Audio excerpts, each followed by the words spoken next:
Isang lalaki inaresto sa NAIA matapos manakit ang isang security guard nang sitahin nito sa iligal na pagsusulisit ng pera sa mga pasahero. Ang 28 taong gulang na lalaking sinasabing nagsosolicit sa mga pasahero sa NAIA Terminal 3 matapos manakit ng security officer. Nagbabalita nag-serbisyo sa NAIA si Kelly Cordero. Kelly. Jeff, inimbitahan ng suspect ng security officer na pumunta sa kanilang opisina matapos ay reklamo ng illegal solicitation sa mga pasahero sa paliparan. Itinanggi ng suspect ang reklamo na nauwi sa alitan at tinangkapang tumakas. Sa gitna ng alitan, pumulit ng bato ang suspect at hinampas sa kamay ang security officer. Agad ding naaresto ang suspect na nasa kustodiyan na ng NAIA Police para sa legal proceedings, habang nabigyan na ng paunang lunas ang nasugatang security personnel.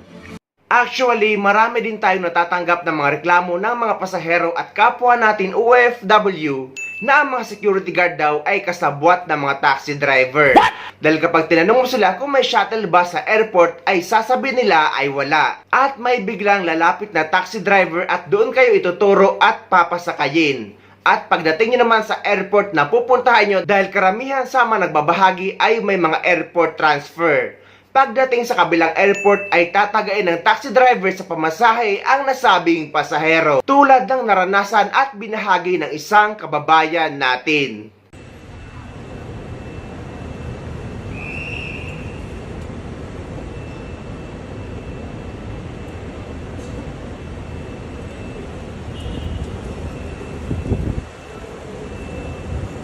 Guys, panoorin nyo ito lalo na sa mga OFW na uuwi sa Pilipinas na walang sundo sa airport.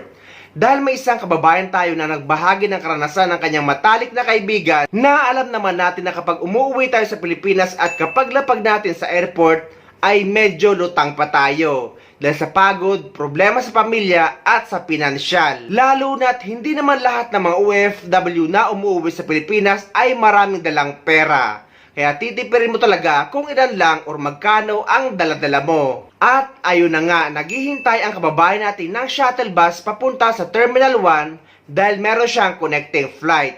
Nang bigla daw may lumapit sa kanyang taxi at sinabi sa kanya na wala daw shuttle bus at under maintenance ito. Sumakay na lang daw siya sa taxi dahil 50 pesos lang naman ang babayaran. Kaya napasakay siya dahil malinaw ang pagkakasabi ng taxi driver na 50 pesos lang. Ngunit pagkahatid niya sa Terminal 1 o pagbaba niya sa Terminal 1, pero baka ang ibig sabihin niya dito ay Terminal 2 dahil meron siyang connecting flight dahil sa Terminal 2 lang naman ang may domestic flight. So pagbaba niya doon ay sinisigil na siya ng taxi driver ng 1,500 pesos. What? Malayong malayo sa sinabi o sa unang sinabi na 50 pesos. Nagmatigas pa daw ang taxi driver at binayaran lang niya para daw matapos na. Pero sobrang sama ng loob niya dahil nga tinitipid lang niya ang pera dahil hindi naman lahat ng mga OFW ay maraming dalang pera kapag umuwi sa Pilipinas. Matagal lang nangyayari ito sa NAIA pero hanggang ngayon ay nangyayari pa din pala. At mag-ingat kayo guys lalo kapag gabi kayo sasakay. Huwag kayong sasakay sa taxi lalo kapag nakita nyo na may kasama sila sa loob. Dahil haharasin lang kayo niyan at hindi kayo ibababa sa mismong bababaan nyo. At hindi kayo pagbubuksan ng pintuan ng taxi habang hindi kayo nagbabayad.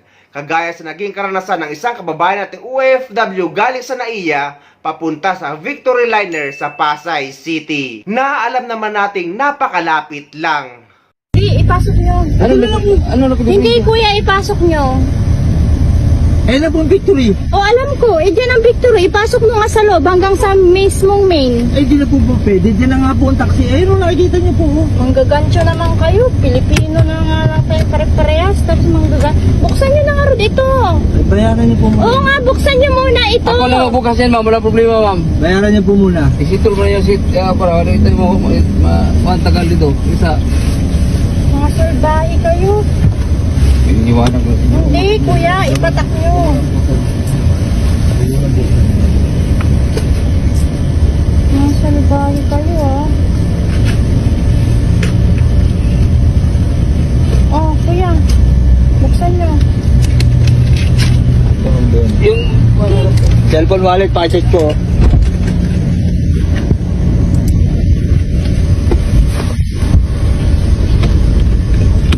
Bakit hindi niyo pa buksan? buksan ito. Naka-automatic yan.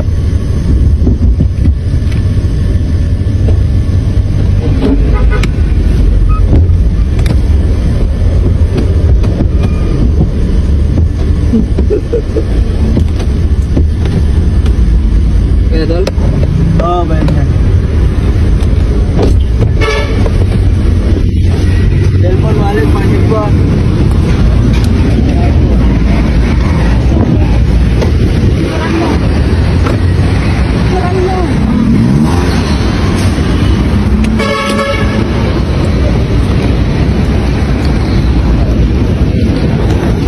Eto naman, dalawang kababayan natin ang nabiktima ng parehong modus ng mga taxi driver.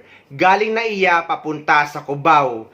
Pinagbabayad sila ng 300 pesos bawat 1,000 meters at yung 12 kilometers na tinakbo nila ay pinagbabayad sila ng 3,600 pesos. At ganun nga din, may kasamahan ng taxi driver sa loob ng taxi at hindi sila pinagbubuksan hanggat hindi sila nagbabayad.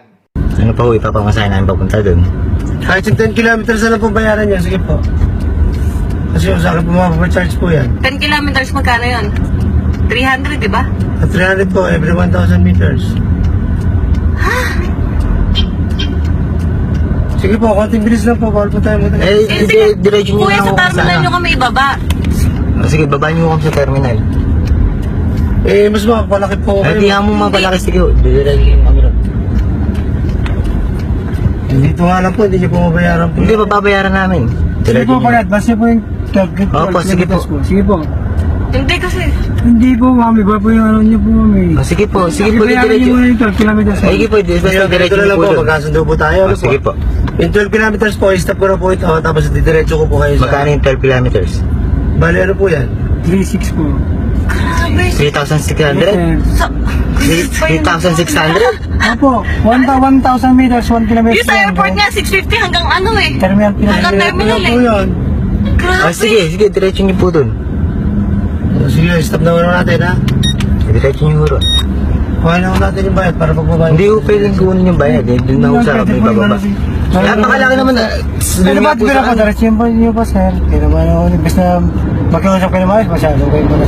Hindi naman po maayos yung ganong usapan. Hindi, pinaliwag naman po sa inyo bago ka malis, sir. Hindi pinaliwanag.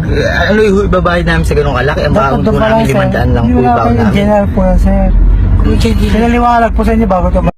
Eto naman ang tips ng isang kababayan natin na dapat gawin nyo kapag nabiktima kayo ng ganitong modus na parehong-pareho sa mga video na pinakita natin. So, eto ang gagawin nyo. Sa video pong ito, no, mga babayan, gusto ko lang pong magbigay ng konting awareness dito sa mga umuupa ng taxi, no? Lalong-lalo na, mga babayan, sa mga OFW umuuwi na walang sundo, mga babayan.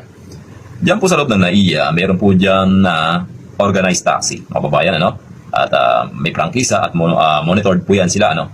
Bagamat may kamahalan, pero safe po yan, mga babayan. Diyan din po sa loob ng NAIA, may mga gumagala-gala dyan na mga nangungontrata, mga babayan, ng mga taxi driver. Sa mababang halaga, mapapa-oo kayo. Halimbawa, napagkasunduan nyo, 1,000. Dito naman sa taxi na sa loob ng NAIA ay 2,500, 2,000. So medyo mahal, ano, mga babayan. Depende sa layo. Ngayon, ganito po kasi, kaya ako bibigyan ng babala, ano, lalo ng mga OFW pa uwi na gustong makatipid, ano.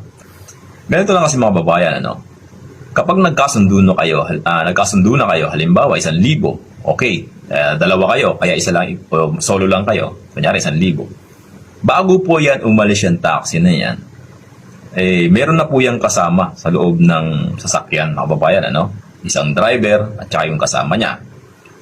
Magtataka po kayo, bakit may kasama siya, ano? Tapos, pagdating nyo dun sa may lokasyon na pinagkasunduan ninyo, hindi po kayo eksaktong ihahatid yan, mga babayan. Medyo malayo-layo pa ng konti, siguro mga 300 meters, no? O 500 meters, o basta yung masasabi nilang safe sila, mga babayan. At doon na po nila igigiit yung gusto nila na halaga na bayaran ninyo, mga babayan. Halimbawa, 1,000 na pagkasunduan. Sasabihin, hindi po. 1,000 po ang isa kung dalawa kayo. Ngayon, halimbawa, sabihin 1,000 na pagkasundan 1,000, ay malayo po kasi, ganito, ganun. Kaya ganito ang kailangang bayaran ninyo. So, igigiit po nila yan sapagkat yan po ang trabaho nila. Yan po ang modus nila, mga kababayan. Ano? Kaya po doon sa mga makaka-encounter ng ganito, the best po dito, kunin nyo yung plate number at ibigay nyo doon sa taong pinagkakatiwalaan nyo. At kung maaari, kung pupuntahan kayo ng madalian, hintayin po ninyo. At ang mahalaga, bumaba kayo ng taxi kasi nilalak po nila yan. At para magbayad agad kayo, mga babayan. So, ang magandang gawin nyo guys, kung walang susundo sa inyo sa airport, ay mag-grab taxi na lang kayo. Pwede kayo mag-book online or doon sa booth na makikita nyo sa airport. Pero kahit nga sa grab taxi ay maraming mga OFW ang nagre-reklamo. Dahil kapag umandar na ang taxi or ang grab taxi, ay yung driver panay kwento or panay salita nang halos ng pait ng buhay niya sa pagdadrive para lang mapataas ang bayad. Pero hindi nila alam ang dinanas ng isang OFW na umuwi lang sa Pilipinas para magpahinga. Pero lalamangan pa nila. Kailan kaya magbabago ang airport natin sa Pilipinas, lalong-lalo na ang NAIA? At eto pang isa. Eto guys, ano sa tingin nyo dito? Patas ba ang siningil ng taxi driver galing sa NAIA Terminal 3 papunta sa NAIA Terminal 2? Hello. Yes, sir, we're going. Terminal 2. Your name, sir? John. How many bags do you have, sir? Three. Macano. By meter only, meter taxi. Meter, just turn on the meter, okay. Sir, this one your taxi. Hello, sir. Thank you. Sorry? Makati? I'm going to Terminal 2. Terminal 2. The meter? Yeah. How many minutes do you think? I think 10 minutes. Oh, that's not bad. Cool. 10 minutes. There's the shuttle right there behind us. Is that my shuttle? That is. They just left me. I literally saw it driving away as I was about to go through security right there. I think Skyway, sir. Skyway? Yeah. Oh, okay. Less traffic? Yeah. How are you today?